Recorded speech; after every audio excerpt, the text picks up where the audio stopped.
95% من منتجات السنه دي اسعارها ثابته من السنه اللي عدت. يا سعودي انت خصم الفجاله. ماشي، هعرف انا هعرف السر اللي انت بتجيب منه، ماليش دعوه. هروح اجيب لنفسي. صباح الخير او مساء الخير حسب انتوا تسمعوني امتى. النهارده هوديكوا لسعودي، عندنا عند المعهد اهو هنا شيف الشام. الممر ده هو المكتبه بتاعه سعودي، ارخص مكتبه هتشوفوا فيها ادوات حتى من الفجاله. يعني اتفرجوا على الفيديو للاخره لاني جايبه لكم حرفيا كل الادوات باسعارها دلوقتي. فتعالوا نشوف سعودي بقى. صباح الفل يا سعودي. صباح الفل. عايزه ابدا بحاجه اعدادي. اعدادي بيبداوا بالارت باك. تمام، واسعارها؟ الارت باك اسعارها متفاوته، بتبدا من 200 جنيه. في معانا لحد اعلى حاجه اللي هي كانسون بتوصل لحد 350 جنيه. دي اللي هي الربع؟ ربع فرق، مقاس 35 في 50. دي تاني سنتر روترنج. في شبهها ماركه تانيه اسمها كانسون، دول افضل ماركتين في السوق. طب دي سعرها كام ودي سعرها كام؟ ال 80 390 ودي ال 120 بتاعتها. ال 120 625. ترى اللي هي بتاع كانسون. دي مسطره كانسون. دي 120 ب 550. وال 80 ب 360 جنيه. طيب اللي عايز ديكور 120، اللي عايز جرافيك 80 عشان المكسيل كتير. ايه يا سعودي انت خصم الفجاله. ماشي، انا هعرف السر اللي انت بتجيب منه، ماليش دعوه. هروح اجيب لنفسي. احنا عشان يعني بننزل على المستورد نفسه بنجيب شرائح كبيره، فبندي خصم كويس يعني. والحمد لله احنا بقالنا سنين يعني في المجال ده، من سنه 98 تقريبا. على يدي. لا بس مش الدرجات. ماشي تمام. من 98 تقريبا احنا في المجال، انا وعمرو شريكي طبعا. والحمد لله عندنا خبره بما فيه الكفايه. سعودي كان عندنا يا جماعه في المعهد، بس ما للاسف ما بقاش في المعهد، بس احنا جينا له من المعهد لهنا. كلنا. شيء يسعدني ويشرفنا والله. في ايه تاني؟ كان في اللي هي الاقلام اليونيبن بكام؟ الاقلام اليونيبن ب 40 جنيه القلم. دول هم صح. طبعا ده سكتش توم ماركه كانسون، سعره بيبقى عامل 50 جنيه. اسمها نورمال، الورقه بتاعتها سويسري، دي سعرها عامل 35 جنيه. بس عشان احنا شايفين انه سعره غالي شويه عملنا حاجه كده يعني مستورده، ورقها سويسري، خامه من جوه خامه مستورده نظيفه. دي بكام ودي بكام؟ ده الكانسون عاملين سعر كويس جدا، مش هتلاقيه بره خالص، عاملين 100 جنيه. تمام. التاني ده عامل 70 جنيه. تمام. في حاجه ثالثه بقى اتقل شويه من الاثنين، 180 جرام. دي 150 ودي 180 صح؟ 180 جرام، هي انعم سنه بسيطه بس سعرها اقل من الاثنين. السعر السكتش عامل 50 جنيه. في طبعا الورق اللي هو الرسم الهندسي اللي هم بيشتغل عليه بتوع اعدادي، ال 12 ورقه دول عاملين 25 جنيه. خدت الورق متر ب 70، سنه نظيفه، البياض بتاعه ابيض شاهي، فرق عامل 10 جنيه، وده اقل سعر في السوق. 80. ده 180 320 يا سعودي. ده بخامه مستورده كانسون، السعر ده برضو اقل من اي حد. الفرخ عامل 45 جنيه، النص فرخ عامل 22 ونص، ربع فرخ عامل 12 ونص. بالنسبه بقى للالوان، كل الالوان متوفره من ال 180 جرام. بالفرش. دي بقى الفرش ده ماركه فان جوخ، احنا واخدين المكتبه واخده توكيل فان جوخ في التوزيع. السعر بتاعه مش هتلاقيه في اي حته تاني. اللي بتبدا من عندي من 17 جنيه لحد طبعا بتزيد بقى تدريجيا كده لحد مثلا 45 60، يعني على حسب مقاس. دي بقى اعلى الوان في السوق تحديدا، هولندا 12 لون وعليهم 3 فري، يعني 15 لون. يبدا من 375 اللي هي ال 15 لون، في ال 24 لون طبعا. الحاجات دي بتتجاب صح؟ أيوة. لما بتخلص واحده بعرف بعرف ريفيلينج لكل لون موجود، وكل الالوان موجوده بالظبط كده، من اول الابيض والاسود وكل الالوان. بتبقى جايبه الالوان الاساسيه شامله مشتقاتها، بتبقى عدد 24 لون. اي لون بقى بيخلص فيهم بيبقى ليه تهيألي بديل. دول بتوع ديكور اكتر بياخدوها اكتر صح؟ ناس بتوع ديكور طبعا، وخاصه مشروع التخرج يعني. بالظبط. بيبقى جاي معاها فرشه هديه طبعا، بتبقى ثابته كده مع السته. دي بكام يا سعودي معلش؟ دي 775. تمام. هات لي بديل برضو ليها. الماركه دي برضو حلوه. دي الماركه اسمها اسبيريو، من النوعيات المشهوره قوي في الصين، وعليها اقبال جامد قوي، يعني الناس كلها عارفاها، اسمها اسبيريو. من نفس الكلام معاها فرشه مال. والقلم كمان ده حلو. دي فرشه مال، بتقدر ان انت تحط اللون من جوه وتلون دايركت على طول. دي ب 235. دي 12 لون برضو صح؟ 12 لون. 12 لون صافي، ما عليهاش فري ولا. والكبيره منها؟ الكبيره 24 لون. نفس القصه برضو، الاساس اللي موجود هنا، البلس، مشتقات الالوان. ب 425 جنيه. طب دي بتتغير ولا دي لا؟ لا دي ما تتغيرش. دي خلاص كده فضل خلاص. بس ممكن ممكن نجيب معاها ياخد فان جوخ. الفان جوخ يعني. صح. يحطها بدلهم صح. بالظبط كده. الالوان المائيه دي بعد ما بنلون بنستعمل الفرشه دي 12 لون، بيبقى معاها فرشه هديه بنقدر ان احنا نسيح اللون، بيدينا تاثير. اول حاجه تقشير الخشب، وبعد ما نسيح اللون بيدينا تاثير الجواش او البوستر او الالوان اللي هي الوتر كار اللي هي الالوان المائيه. بيدينا دي بكام؟ تاثير. ال 12 لون ل 100 وال 24 عامله 190. دي منها ال 24. دي 190. دي بتبيع اللي هم الصغيرين يا سعودي؟ باللون الواحد ولا؟ لا اللي هي في منها اللي هي الصغيره خالص دي. قصير. قصير. هو عامه لو حد حب يطلب منك حاجه ان انت تجيبها له تعرف؟ مش موجود بنجيبها. تمام. اخر حاجه في مرحله الالوان دي بيبقى حاجه بتاعت اسمها متاحف بوستر. دي. دي بتاعت متاحف، اكتر حد بيشتغل بيها اعداد الوان طبعا. اقتصاديه. الوان اقتصاديه متاحه، بتبقى 12 لون شامله الالوان الاساسيه بالفرعيه بتاعتها. سعرها 135 جنيه كده البوستر. في بعد كده باللون الواحد، في انضف حاجه فيهم في البوسترات كلها اللي هي الدونجا ايه، برضه في ماركه ثانيه اسمها الفا، افضل حاجه في السوق، سعرها ب 40 جنيه. في منها الابيض حاجه ثاني ب 35 جنيه. في ماركه ثانيه اسمها سمارت، بتبقى عباره عن جواش ارقى شويه من البوستر، فيها كل الالوان. سعر البرطمان فيها 40 جنيه، برضه برطمان 100 مللي. بالنسبه للالوان الكالرز دي من ارقى انواع الالوان الجواش الموجوده في السوق، ودي ماركه معروفه لكل الناس.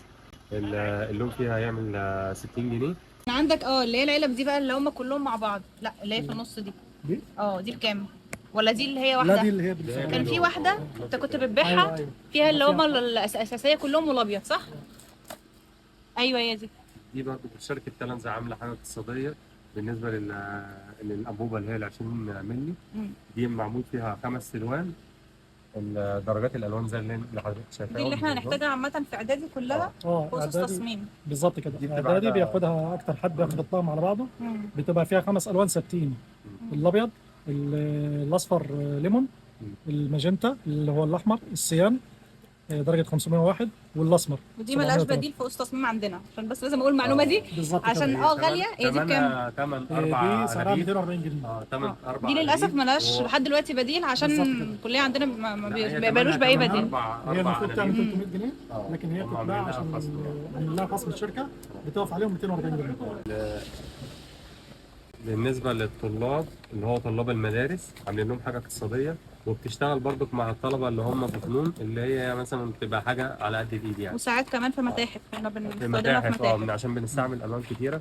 طب دي العلبه دي بكام؟ العلبه دي 240.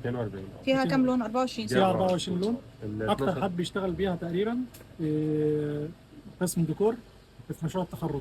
انا جرافيك، ولو حد جرافيك ما يجيبش دي، يجيب الصغيرين عشان انا لبست فيها الصراحه يعني. الاقلام الرصاص بقى عشان انا الموضوع بيبقى صعب فيه. بنبتدي بالفبريكاسل، ودي ماركه معروفه. 2 بي 3 بي 4 بي. اسعارها بتختلف ولا كله نفس السعر؟ لا نفس السعر. السعر القلم كام؟ 6 جنيه ونص. تمام. والقلم الاسود ده ايه؟ نفس الكلام برضه كعملات اقتصادي اقل شويه من السعر. انا برسم بده، انا بحبه بصراحه يعني. ودي برضه نفس الماركات. لما اتكلمنا على الفبريكاسل في حاجات ثانيه اقتصاديه نفس الترتيب ونفس درجات الاقلام: 5 اتش، 4 اتش، 3 اتش، 2 اتش، زي ما انت حضرتك شايفه كده لحد 6 بي. دي عامله 45. تمام. دي 12,000. ودي سعرها كام؟ عامله 65 جنيه. الفرش اللي هي الفرط اللي احنا كنا بنجيبها عادي جدا. انا ماشي، دي المقاسات كلها بالاسعار بتاعتها اهي. واكتر حاجه انا بجيبها عامه يعني الفرشه تكون ناعمه بس. طبعا في لام السنون الرصاص بيبقى فيه كذا ماركه. ده روترينج صح؟ ده الروترينج بيبقى فيه 1 3 5 وفي 7.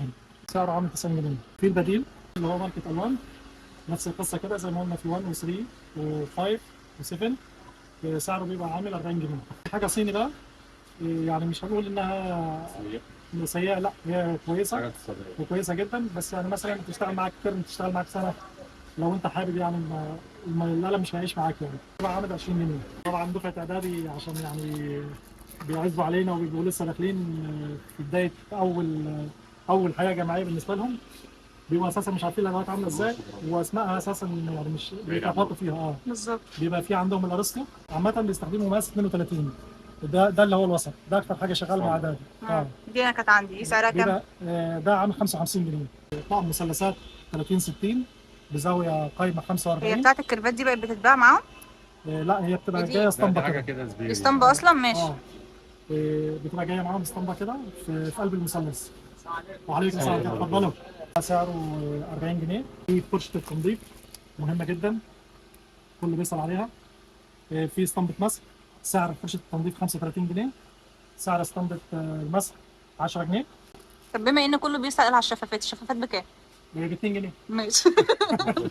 طبعا الماجيك تيب بالنسبه للاعدادي مهم جدا، عشان لو حد يحافظ على اللوحات مفيش حاجه تبوظ منهم. دي عشان بينزلوا الحاجة، على- عشان محدش يعرف، دي عشان لو الحاجة ما تتقطعش، بالظبط الورقة كده. ما تتقطعش منكم. بيبقى سعره 12 جنيه. كتر مش عارف اتكلمت عليه ولا لا. لا لسه. كتر معدن برضه سعره 10 جنيه. في باليتة الوان وستة عين. انا عايزاك توريني بقى الانواع اللي عندك، علشان مش كل واحدة البلتات؟ انا جبت كل انواع الباليتات ممكن اي حد يتخيلها، فكل واحدة ليها استخدام. احنا يعني مخترعينها يعني حاجه زي كده. دي حاجات خاصه بالميك اب، بس لقيناها شغاله في الباليتات. حلوة دي، بتحتفظ باللون هتحفظها. كويس. الاكريليك بتاعها اكريليك عالي. اللون يعني احنا ممكن نحتفظ باللون. والبرطمان نفسه محكم الغلق يعني. ما ضد بيحطش التسريب. هوا علشان ما لا، ينشفش اللون. وغير كده كمان ما يتدلقش. فاهماني؟ ضد دي التسريب بكام؟ ومغلق دي عامله كده 40 جنيه. في حاجه بلاستيك ب 8 جنيه. تمام. في حاجه اصغر منها بيضاوي كده، دي دي بكام؟ بتبقى 5 جنيه. ودي دي ب 20 جنيه. دي برضه اكتر حاجه شغاله دي في اكتر المكتبة. حاجة وفي متاحف دي اكتر حاجة اصلا متاحف بنعملها. ومع ديكور. معظم اللي بيشتغل الوان عامه بياخد دي، عشان دي يعني الحجم بتاعها كبير شويه، بتشيل معاها الوان وبتشيل معاها كذا. بتخلط اللون وبتحتفظ باللون. يعني بتشيل انت معاها مثلا كذا بعد لون ما يعني. تعملي اللون بتبقى خايفه اللون يغير التون بتاعه. فطبعا احنا بنحتفظ بيها، وهي كمان محكمه الغلق. نقدر نفتحها ونقفلها بسهوله وبتقفل سامعه زي ما انتم شايفين. دي موجودة عندي في الديكور بتاعي، اللي حافظ الديكور بتاعي موجودة. أيوة. المسطرة ال 50 بكام من غير ما تجيبها؟ ب 15. 15 جنيه. دي بالنسبه للالوان السوفت بس. دي درجه النقاء بتاعتها ودرجه النعومه دي بتاعتها. انا بستخدمها. النعومه بتاعتها عاليه جدا، مش خشنه، ناعمه. موجود منها ال 24 لون الميني.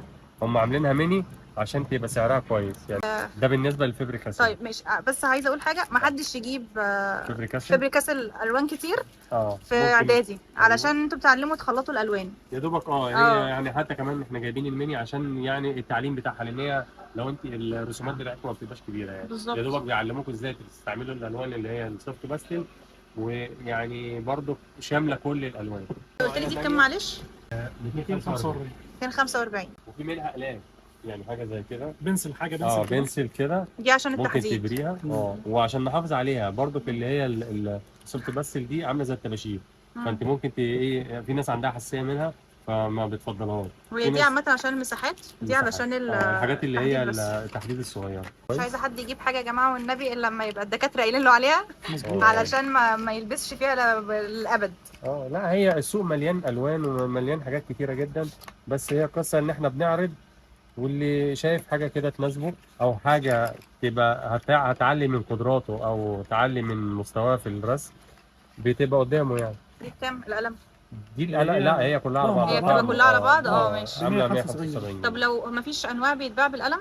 لان انا كنت فاكره كان فيه، ما كان اعرفش في من فيه ولا لا. فتره قريبه، بس الوحيد اللي درجات بيشتغل معينة. فيها سمير على حاليا. ماشي. فاحنا طيب. موفرينها له بسعر كويس، 12 لون ب 175. تمام. طبعا الرول ده عشان اكتر حاجه بتسال عليها. الرول الهندسي ده مهم جدا بالنسبه للديكور واعدادي بالذات. بيطول الرول. مش عارف يعني هنلحق نفتح يعني. لا مش لازم تمام. هم يجوا يشتروه. بيعلى وعلى فكره هو ده حاجه مصري، اول مره في حياتنا نصنع حاجه في مصر هنا. كويس جدا، وبنحاول نسوق المنتج المصري طبعا. ده سعره 45 جنيه. البلاستيك بتاعه والخامه بتاعته كويسه. اللي انا متهيألي اللي هو كان مسار كان غالي قوي. غالي جدا. أنا دلوقتي فاكرة. عامل حوالي 200 جنيه في السوق برضه. صح. نسينا برضه نتكلم صح. على دي حاجه برضه من ادوات اعدادي. ده الشاسيه الخشب اللي عشان نسند عليه اللي هي الورق الكانسون او الورق اللي احنا هنرسم عليه زي كده. بصوا مع بنجيب الكليبس. كليبس عشان يعني بنحاول ان احنا نوفر الموضوع يعني مش عشان لو حد مش عايز يبقى سكتشات يجيب ورق ورق ويجيبها على طول. وتبقى سهله بالنسبه له. انا بعمل كده ممكن يتحرك بيها بأمانة. يروح بيها بالظبط. فاهماني، تبقى سهله بالنسبه له وبتبقى الكليبس موفره. دي بكام؟ الكليبس ب 5 جنيه، والخشبه اللي هي السيلوتكس دي مقاس 35 في 50 عامله 18 جنيه. والربع ولا ما عندكش؟ ما هو ربع فرق. نص سوري. النص 50 في 70 عامل بيبقى عامل اللهم صل على سيدنا محمد 40 جنيه. 40 جنيه. تمام. طبعا الماجيك تيب بقطعه بالنسبه للاعدادي ده مهم جدا. لو مش حابب ياخد بقره لوحدها بياخده بالقطاعه كده تساعده بحيث ان هو ما ياخدش منه وقت. سعره عامل 20 جنيه. طبعا دي استيكه فيبر كاسل سمراء، دي مهمه جدا. ليه سمراء يا جماعه؟ عشان ما بتوسخش الورق. لو بيضه ممكن توسخ معاك، الرصاص مع الابيض هيوسخ الورق معاك. السمراء بتمشي كويسه جدا في الورق. في طبعا دي استيكه الفحم مهمه طبعا اللي هو لسه بيبدا يتعلم رسم.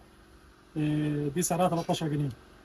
هنا في اساتيك في الفيبر كاسل ماركه الماني طبعا زي ما احنا عارفين، وحاجه نظيفه جدا.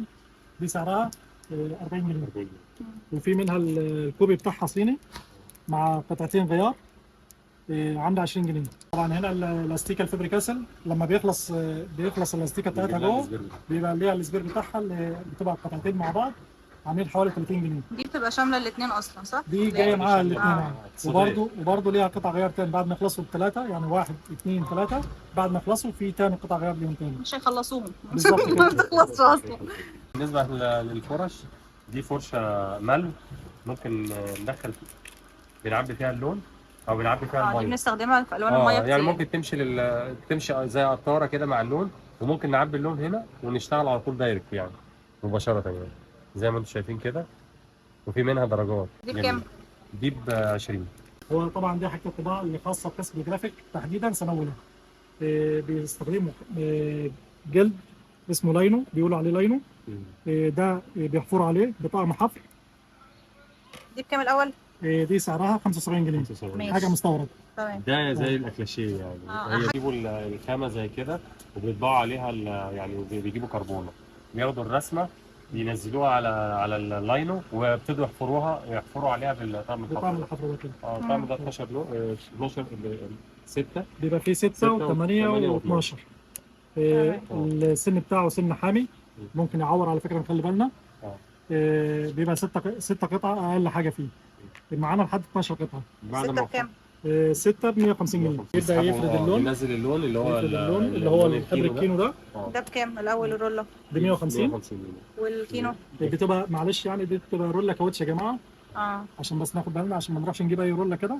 صح. نجيب مثلا الفرشه بتاعت النقاشين دي ونمشيها على الجلد مش هينفع مش طبعا. هتفرد ومش هتديك هتفرد.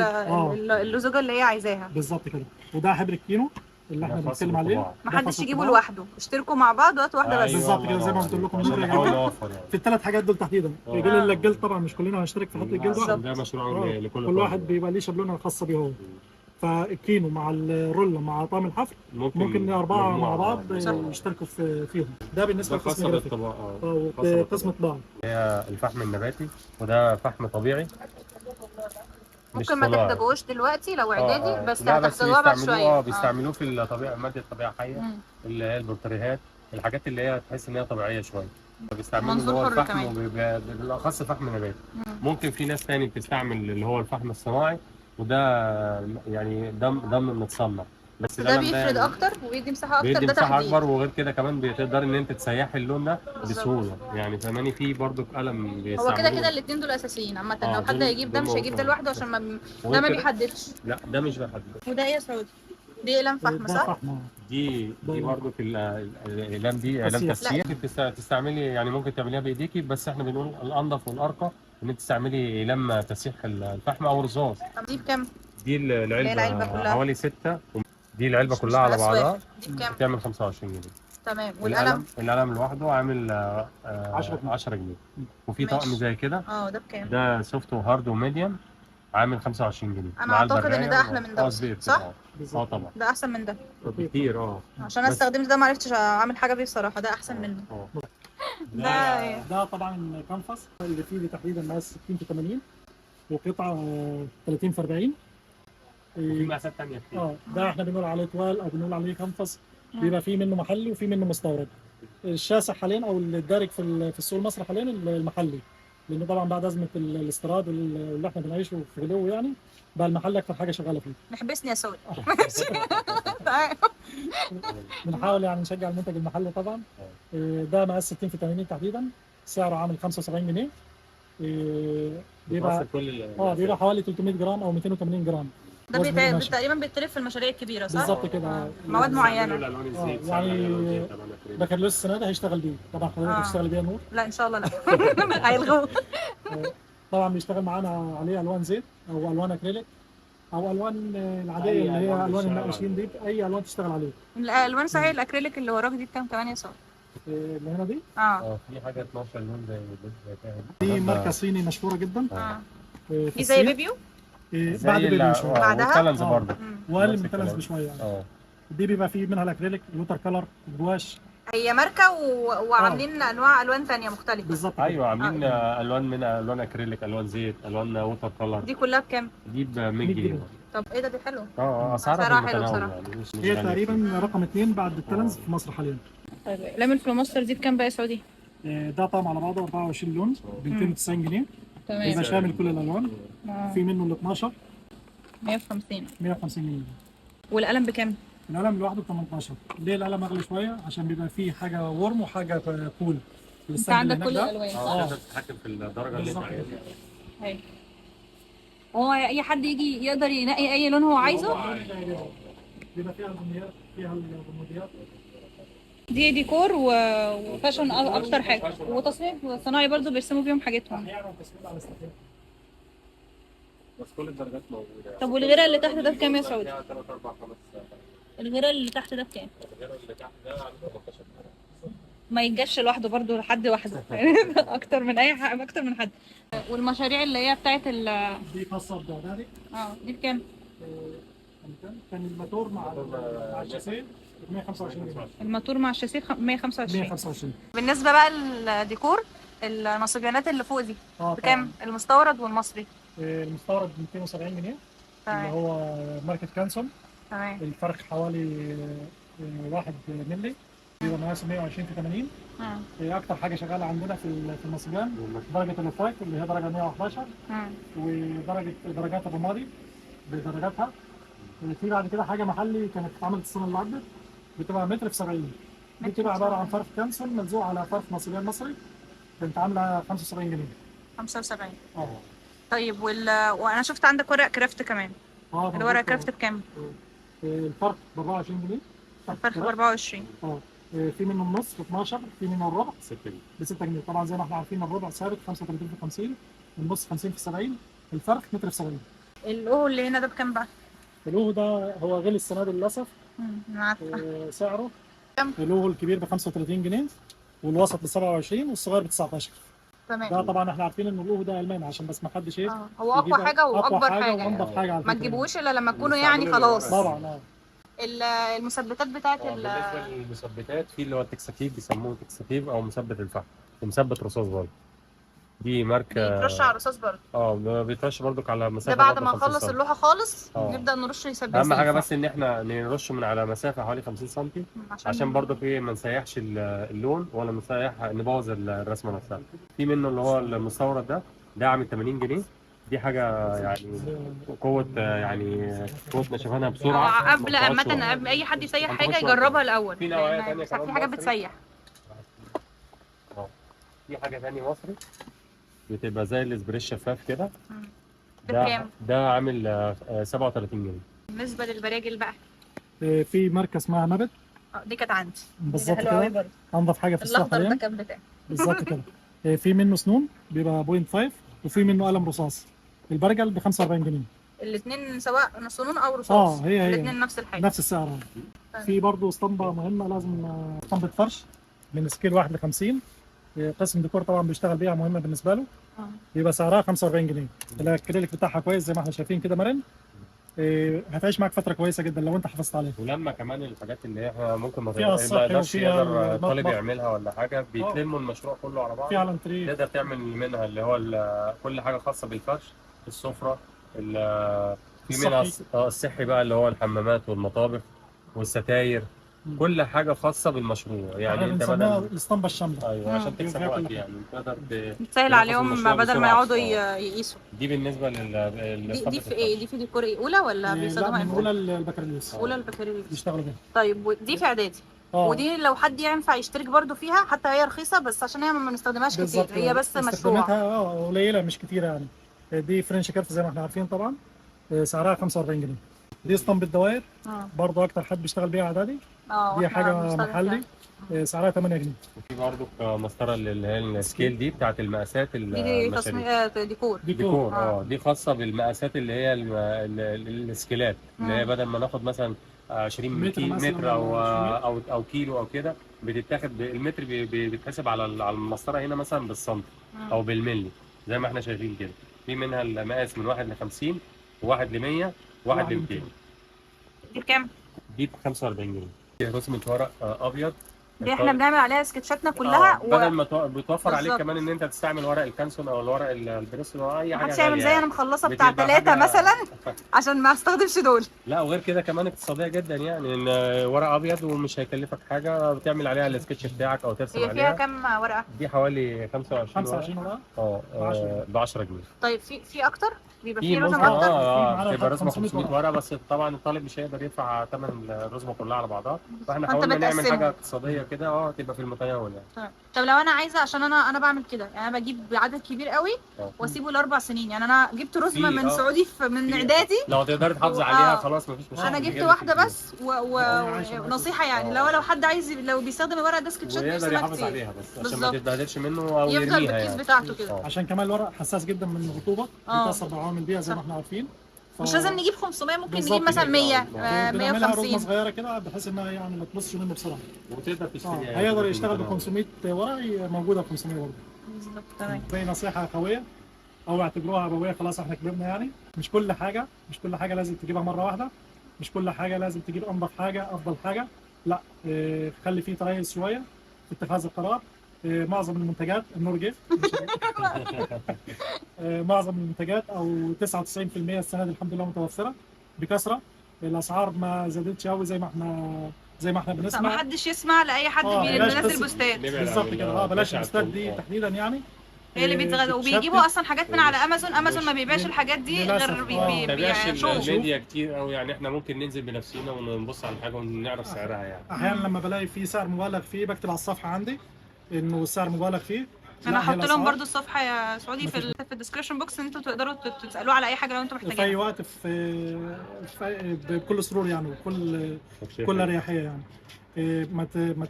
ما تتسرعش في الشراء، اعرف ايه اللي انت محتاجه وخليك يعني بالواحده كده. كل ما يطلبوا منك حاجه الدكاتره اعرف انها موجوده ومتيسره، وتسال كذا واحد كمان. والسعر يعني متاح، مش ما فيش حاجه غلت. 95% من منتجات السنه دي اسعارها ثابته من السنه اللي عدت. ال 5% حاجات بسيطه يمكن انت هتحتاجها فيما بعد. عندك انت يا سعودي بس امانه يعني. الله يكرمك يا نور.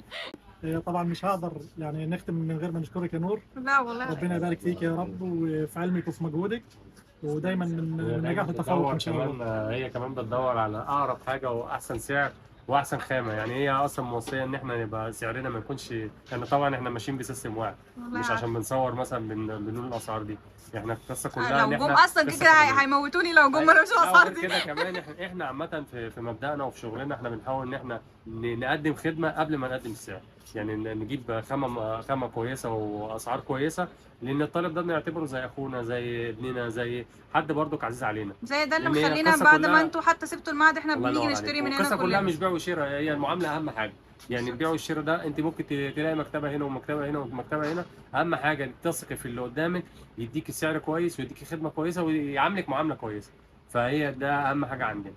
انا في حاجه كمان عايزه اقولها، ان انتوا كمان بتطبعوا صح؟ عندنا طباعه وتصوير وكل ما يخص الطباعه والتصوير. تبعتوا لهم على الواتساب الساعه 7 6 الفجر نموتوا معانا ونيجي نتخانق عادي. طباعه اوريجينال، حاجه ما بنجيبش حاجه مالو مثلا او حاجه بفيلينج كده تعبان، لا احنا بنحط الخامه اللي هي العاليه عشان اصلا شغلهم لازم الكونتراست بتاعه يبقى عالي. بالظبط. لان الخاص اي حاجه خاصه بالفنون وخاصه بالرسومات لازم تطلع صوره كويسه، اما لو ما طلعش صوره كويسه الطالب هو اللي بيتاذي فيها مش احنا. بقى معاك انت وسعودي، ويعني انا والله العظيم فعلا انت عارف انا بعز المكتبه دي قد ايه. واحنا فخورين بيك يا نور والله. ربنا يكرمك يا رب ان شاء الله، ونتخرج على خير كده ان شاء الله. ان شاء الله. هاجي بقى مش عارفه هاجي اعمل ايه، بس هاجي رخامه بامانه. تنورينا والله، احنا بنتفائل بوجودك يا نور دايما والله. تسلم يا سعود. ربنا يحفظك يا رب. رقعه وصلاة. محمد معانا في طبعا محمد زميلنا وابننا طبعا الجندي المجهول بتاع المكتبه، مسؤول الطباعه والتصوير. اي حد عايز حاجه يروح يطلبها منه. بالظبط كده. لبسناه. طبعا الموجود عندكم الارقام ان شاء الله 011 421 8 99 09. ده عليه واتس ومكالمات في اي وقت، ابعتوا واتس او مكالمات. حتى لو عايز اسال عن سعر اي حاجه. اي حاجه مفيش عندنا ادنى مشكله. برضو تليفون عمرو 010 136 33 035. اي خدمه تحت امركم في استفساراتكم، اي حاجه انتوا عايزينها حتى لو مش موجوده عندنا نقدر نخدمكم، احنا ما بنتاخرش على حد. حابب تعرف سعرها من عندنا مفيش مشاكل، عشان برضه ما حدش يقدر ومش عيب ان هو يقارن، مش عيب ان انت تسال. انا بشوف ان مش عيب ان انا اسال على كذا مكان لحد ما اشوف الارخص ليا. ودايما نصيحتي بقول يا جماعه اسالوا على السعر الاول قبل ما تشتروا، ومش لازم تشتري من عندي، اعرف بس السعر كام. لو لقيت حتى حد ارخص مني بره لا اشتري، المهم تعرف بس السعر كام، عشان بره للاسف في عدم امانه في بعض الاماكن. وجشع كمان يعني. الناس كلها بتفكر دلوقتي تكسب باي طريقه، سواء بقى كسب بالحلال ما كسبش بالحلال، الطالب ده بيجيبه وبيعتبر ان هو ايه فريسه بالنسبه له. والحاجه بتاعتنا غاليه لوحدها اصلا، وهي اصلا كده كده الحاجه غاليه، يعني الحاجه كتيره طلباتها كتير، ويعني الطالب ما يبقاش عارف هو عشان لسه اعدادي ما عندوش درايه بالموضوع. فاي حد اي مكتبه ولا بيشوف الطالب اللي هو اعدادي بالذات بتستغل، اما طالب بقى سنه اولى وسنه ثانيه ده بيبقى عنده يعني عنده معرفه كامله زينا كده ما عدناش بنشتري حاجه. عنده معرفه كويسه يعني بالحاجه. تسلموا.